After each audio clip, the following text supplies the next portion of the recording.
Wagwan and welcome to our channel. This is Wagwan Podcast and I'm your girl Shanique. And I'm Monique. Yeah. So thanks for tuning in again for another episode. Yeah. Thanks for the little love and everything we argue with. We appreciate it. Thank you. Yeah. So on today's episode we're going to talk about what it's like being black in Asia. In China. Because Asia big. In China. Yeah. Okay. But basically, they are dark Chinese.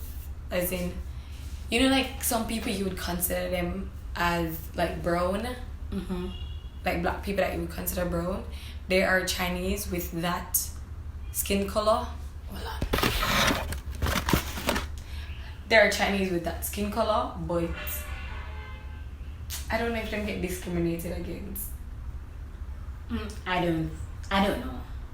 But we're definitely discriminated against because, like I said in the previous episode, in their head they think that lighter is better.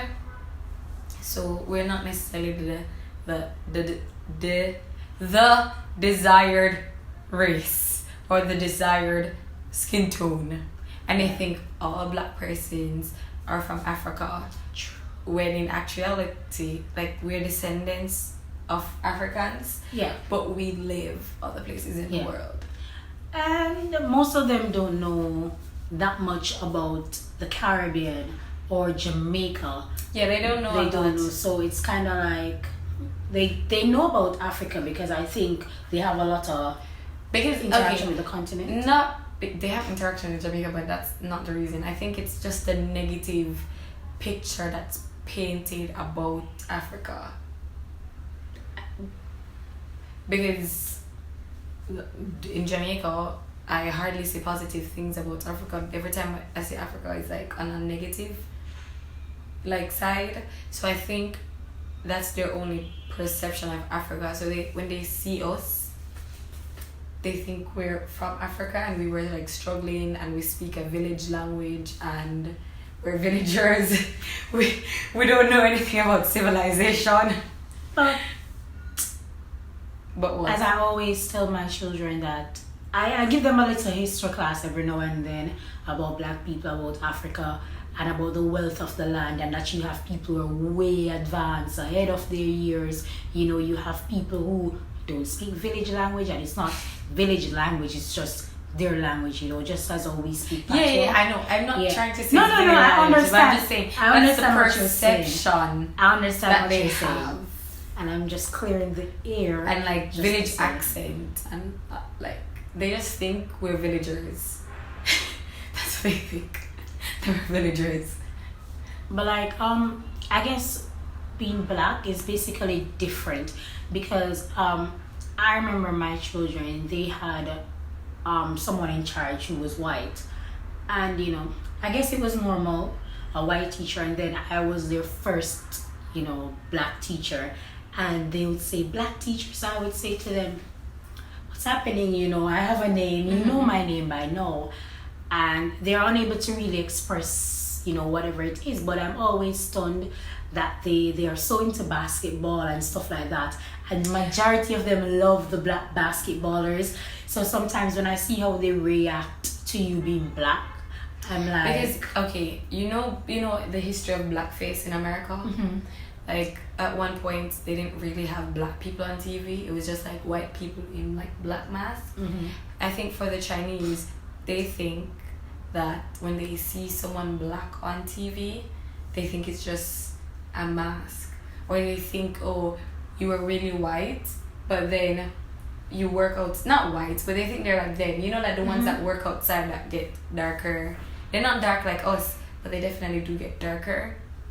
I think because I was with my Chinese friend for New Year's, for Chinese New Year's. I was with him and his family, and because it was cold, I was covered up, gloves, everything. So his family, his aunt, she couldn't see anything else besides my face. So she asked, she don't speak Chinese, so she said to him and he translate. So she asked like if I saw the rest of my body look like my face. And then she was like, I only see people like her on TV.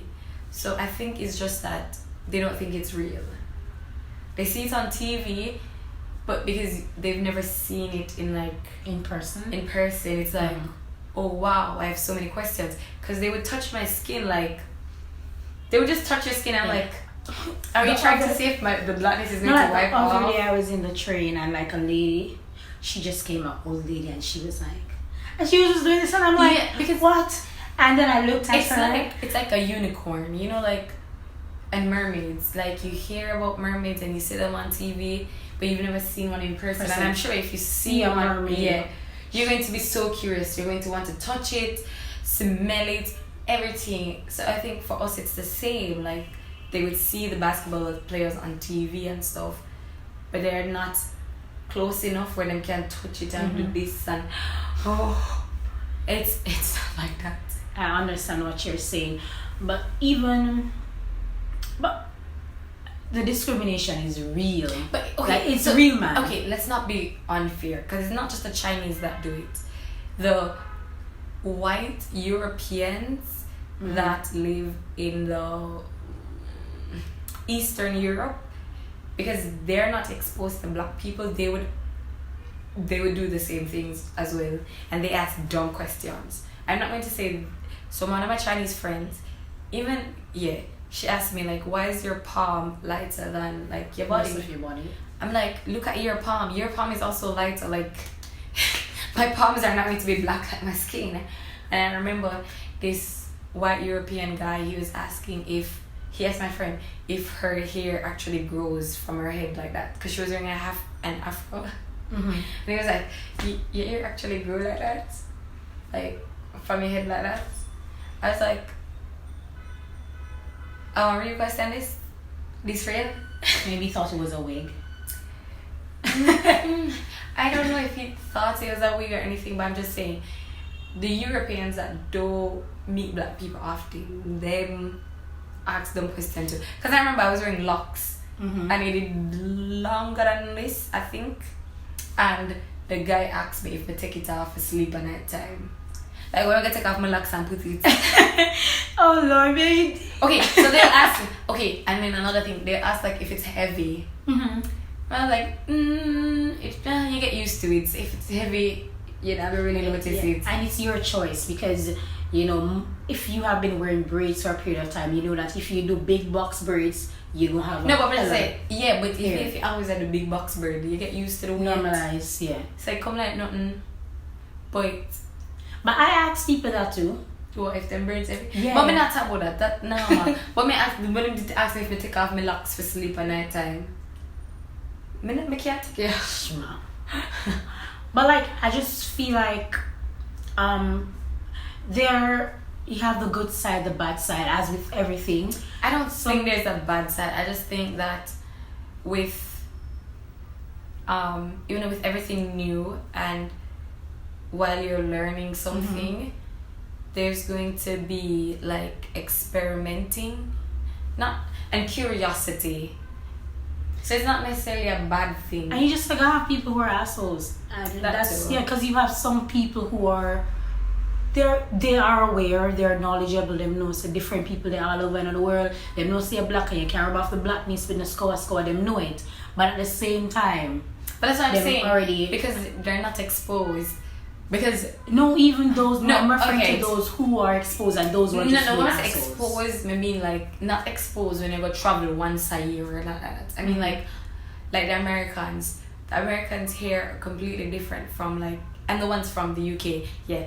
The ones from the UK and the ones from America, they're completely different from everyone else that's non-black. Because the Americans and the ones from the UK, it's like a normal thing for black and white interaction. But in Eastern Europe, the black and white interaction is not very common.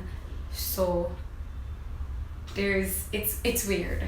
And then with the Chinese, it's the same thing, it's weird. Sometimes them ask dumb questions and then it's it's weird. And sometimes they say things sometimes they say things and You just have to stop them in them track and make them understand themselves. Because I've done that before to the person who's in charge of me. I may have to say to him, so when you say that, even though that's not your intention, you might be doing something and you don't have, an evil intention, but it doesn't take away from the fact of how you make other people feel. So I was saying to the person in charge of me one of the time, he was going to post a picture with him and I on his moment. So he asked if he could put a particular comment, and I told him no. And I said, if you put that particular comment, it's insinuating something. And a person who's black, based on the history and based on different things that have been said, once you put that, then people, it was something about monkey and whatever. So he was being very, what should I say, jokeful. That's not a word. No. Yeah. So he was just doing it out of humor, because he's that kind of person. He's going to say like maybe the snake and the monkey. So he's calling himself a snake, and so I'm saying to him that the moment you do that based on the history and based on certain things, it will become offensive. It's offensive to me, but maybe to other people who may have your WeChat. And for him, he's like, really? And he's a very good English speaker. So that's what I'm saying. Knowledge is power, and because they lack constant communication with like the outside world, they're still in the dark age in terms of how to treat other people besides themselves. To some extent, yeah. So it's not that I am judging them for it, it's just that I understand, and I not necessarily put them in a place, but like you basically help them, just guide them to like let them know. Because my friend, like, she's so curious about my hair, and like my hair was a change, and like she's like, oh, you cut your hair. I was like, girl, my hair did short last week, now it's long. Why are you going to ask me if you cut the ear? Because it's short and now it's long. But that's not a haircut. I mean, say, English, do better. And even what was most fascinating for me, I wonder if this off tangent, off the topic, but anyways, that they didn't know that these things that we put in our hair is made in China. That's true. Yeah, like it was just so fascinating. Enough of them don't know that braids made in China. Because I have to explain to even the person in charge of me, because the teachers are always asking, oh, her hair is so different, what did she do? And he explained, every time I change my hairstyle, he has to explain to them, or you have to explain to them. My students, ooh, I told them it's not real. Oh my god. And they think everything is a wig. Like, I could come with braids and then just think the braid is a wig. Them don't know wig. They know wig. The wig. Like the wig them in the mall, I see them. Yeah, I see them, but them wig they look like, if you have alopecia, it's a partial wig for people who have alopecia. So most of the time them look like it only could cover the back or it only cover the front. And maybe it's because I've never worn wig. A wig or wearing it at school. It's normally braids and something that looks like it's coming from my scalp. So they get confused, and when you tell them it's fake and they say, oh, you get it made in China, they're like, I'm like, yeah. So it's just weird, and I think you have to take everything with a grain of salt. And sometimes we shouldn't be so quick to beat down people, because things do happen, and even with certain job ads you can see the racism there. But I think we're here to like help change that.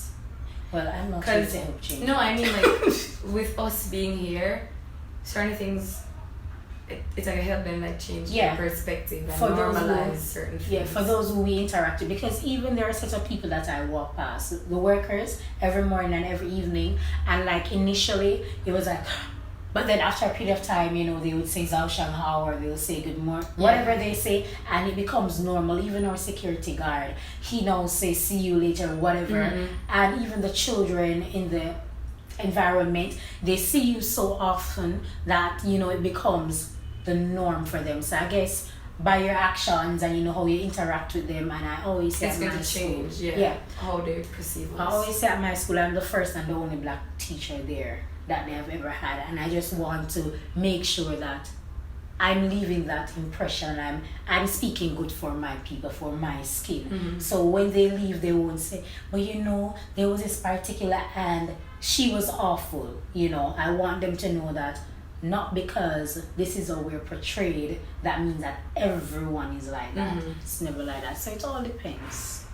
But yeah, I don't know. Everything has its ups and downs, and for me, sometimes I don't focus on it. Like if it's like really bad, But then I don't you know the focus thing on it is, sometimes. one thing I've realized is that when I was in Jamaica, because the majority is black, I've never noticed that I was black. I was aware. Yes, it's so true. I was aware that I was black, but I just didn't know that I was black. I don't know how to explain it. I think better. I think it's even the same instance like when I went to the US, and I know there are black people there, but when the particular place I went, I had to. You just feel like an outsider. Yeah, I pull up my foot because You if feel you like a come in the minority. bathroom, I'm the only black person in the entire area. Because okay, so there's a lot of foreigners here, right? And you can go out and go to the bar. Then when you're at the bar, you can be like the only black girl. Yeah. At the bar. Or you see two more. And that's it. And that's it. And everyone else is white. So you still feel like a minority. Yeah. And then you're like, wow, I'm actually black. You know, you're experiencing a different kind of thing. Like people always say to me that you will never understand when black Americans speak about their injustice, etc. Because you're not a black American per se. You know, you can just empathize. So it's kind of the same thing in Jamaica. It's like the only thing in Jamaica is just the color. Yeah. Colorism. But like being black, like, we're all black. Yeah, we're all black. It's just color and status in Jamaica or social standing. But when you come to China, Jesus, whether you're brown, you're rich, if you were coming from a home in Jamaica where you're rich, you're Matalan's daughter, whoever, it doesn't matter here anymore because nobody don't know about that. You know, and you just dark, and that's it. But hey, love yourself. It's all about loving you, you know, accepting you, because if you don't accept yourself, who else will accept you? And wear your hair, don't touch my hair. But to be honest, they like touching hair. Yeah, they know that they're literally annoying. Like I was on the train once and I was like minding my business. I just feel somebody depend. I said, what an insect there? Because I was like, what the hell? And then I look at the lady that touched me. I said, come on, personal space, miss. Like one time, but they like touching her hair. Like one time, I had to say, no, don't do it. Even with the children, like no, I have to say to them, stop, man. How do you feel when I do this all the time? I'm gonna say, me not do that to you. Me not do that. And they have beautiful hair. But me not touch it. Yeah. Remember, like, just stop touching my hair. That's the reaction, you know. Like. But it's just different. It's, you know, and it's just different. And everywhere you go, you meet. And then, things. like, let me just say this and say this once. Like, a lot of things, even though we're black, the procedure for a lot of things are the same. But then because we're foreigners and we're black, in their head it's like a mind block. And they get clueless and it's like they don't know how to do it. For example, polishing your toenail. Same procedure goes to everybody. Yeah. But then they leave on the whole No. Not that will leave on the toe. Like them look for the toe, like them confused before doing it. Yeah. It's like them I wonder. It's a new toe. Yeah. And then it's the same thing for makeup. Like the steps are the same, it's just that the color is different. But when they see your face, it's like, They don't even know what to do. Because I've had a lot of experience with Chinese makeup artists and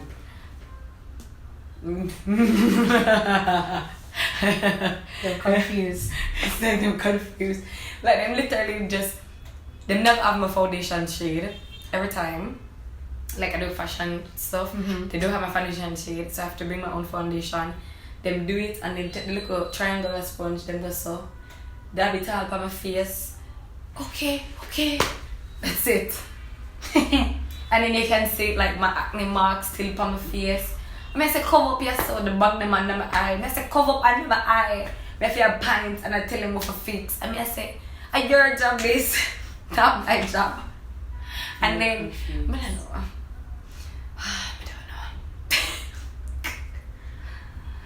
But yeah. it's just every day it's like a new thing, and you laugh about something new every day. I cry sometimes. But then Depending on the you're going to situation. look at it and then laugh in the longer, like in the future, like, oh, that's funny now.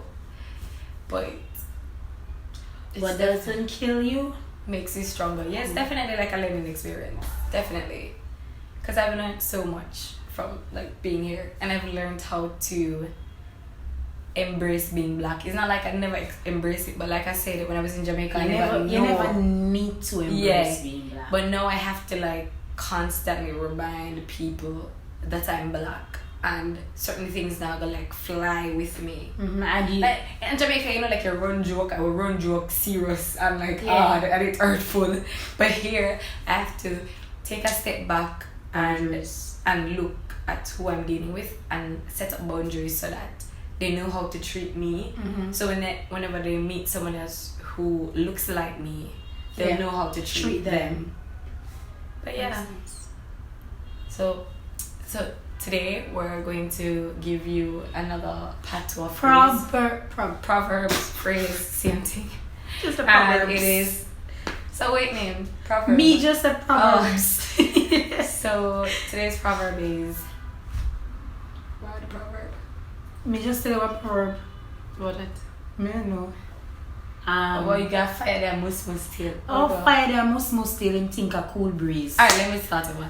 So today's proverb is. Fire there must still him think a cool breeze.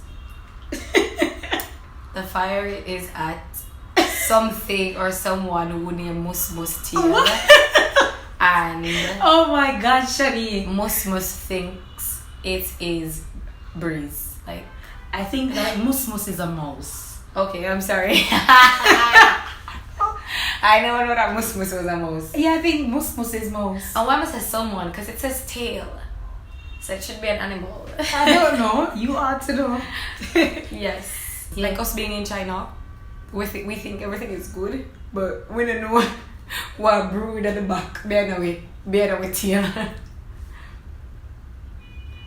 Like I feel like some question marks ought to go after that just once. No, it's like that. They like fire that must steal them think a cool breeze. Like we're actually in a fried pot because we're foreigners. We're still an outsider. We don't know what's brewing. You know what I would love for viewers to give us an explanation of fire that must steal him think a cool breeze. That's what I'm saying. Like You know, wanna hear from them. you know, a bad situation and you don't know that it's a bad situation. You think it's something good. We are China. We don't know if it's a bad situation or if it's a good situation. Anyways. Let's just hear from you. Yes. Let's just hear what your Like, translation rate, is. comment, subscribe, leave your Or you answer. Yeah, you can send Leave a us review. email. Email Because us. we'll definitely respond to your emails. Follow us on Instagram. Leave a comment by Instagram. Like a picture them. But Instagram will take off like soon. So just leave comments so we can reply. Alright, so thank you for being with us today. We really appreciate your presence so far. And see you later.